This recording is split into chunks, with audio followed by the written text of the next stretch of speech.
दो नदियों के बीच बसे एक शांत गांव में एक ऐसा पेड़ था जो किसी और से अलग था। ऊंचा, चमकदार और ऐसी पत्तियों से मुकुट पहने हुए जो धूप में चमकती थीं। यह था सोना आम का पेड़। किसी को नहीं पता था कि यह कैसे ऐसा माना जाता था। कुछ लोगों का कहना था कि यह एक भूले हुए राजा द्वारा लगाया गया था। अन्य लोगों ने दावा किया कि यह देवताओं का उपहार था। वृक्ष वर्ष में केवल एक बार फल देता था, केवल एक आम जो धीमी गति से चमकता हुआ सूर्य के प्रकाश जैसा दिखता था।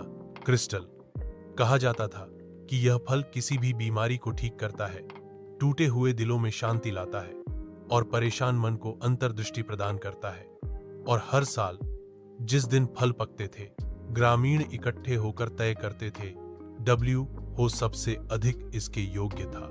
दशकों तक इस अनुष्ठान ने गांव को एक साथ जोड़े रखा। बीमारों को चंगा किया गया, गरीबों को सांत्वना दी गई, बुद्धिमानों को ज्ञान दिया गया। लेकिन एक वर्ष चीजें बदल गईं। दारण नामक एक धनी व्यापारी गांव में आकर बस गया। वह निर्दयी नहीं था, परंतु उसे परंपराओं पर विश्वास नहीं था। जब उसने सुनहरे आम के वृक्ष के बारे में सुना तो उसे जादू नहीं बल्कि अवसर दिखाई दिया।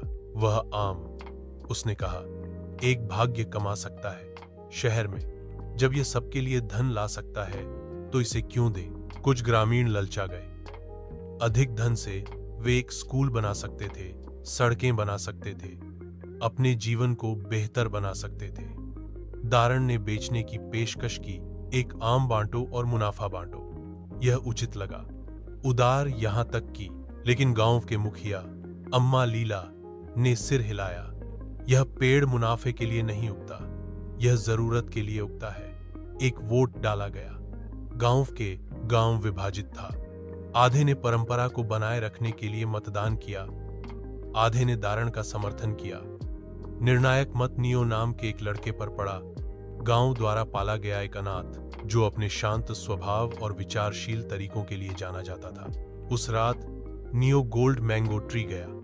वह उसकी चमकती पत्तियों के नीचे बैठा और सुनता रहा, शब्दों के लिए नहीं बल्कि ज्ञान के लिए। उसने कई बार सोचा था कि उसने मैंगो को लोगों की मदद करते हुए कैसे देखा है। उसके दोस्त के माँ, जो कभी चलने में भी असमर्थ थीं, अब अपने बगीचे की देखभाल करती थीं। एक शोकग्रस्त पिता जिसने अपने बेटे को खो दिया था, उसके फल खाने के बाद शांति पा गया था। आम ने कभी नहीं चुना था कि किसकी मदद करनी है, गांव ने चुना था। और फिर मैंने कुछ अजीब देखा। एक दूसरा आम उगने लगा था। वह अगली सुबह अम्मा लीला के पास दौड़ा। साथ में उन्होंने गांव वालों को इकट्ठा किया। पेड़ ने बात की है, नियो ने कहा। इसने हमें एक और फल दिया, एक चंगा करने के लिए और एक बेचने के लिए। लेकिन आइए हम यह न भूलें कि पहले क्या आया था, उपहार या लाभ। गांव खुशी से झूम उठा। दारण ने भी अपना सिर झुका दिया, विनम्र होकर। उस समय से सोने के आम के पेड़ ने 2 फल दिए, प्रतिवर्ष 2 उपहार, एक हृदय के लिए और एक हाथों के लिए। गांव समृद्ध हुआ केवल धन में ही नहीं बल्कि भावना में भी। नैतिक सच्चा धन तब आता है जब उदारता और बुद्धिमत्ता साथ साथ बढ़ती हैं।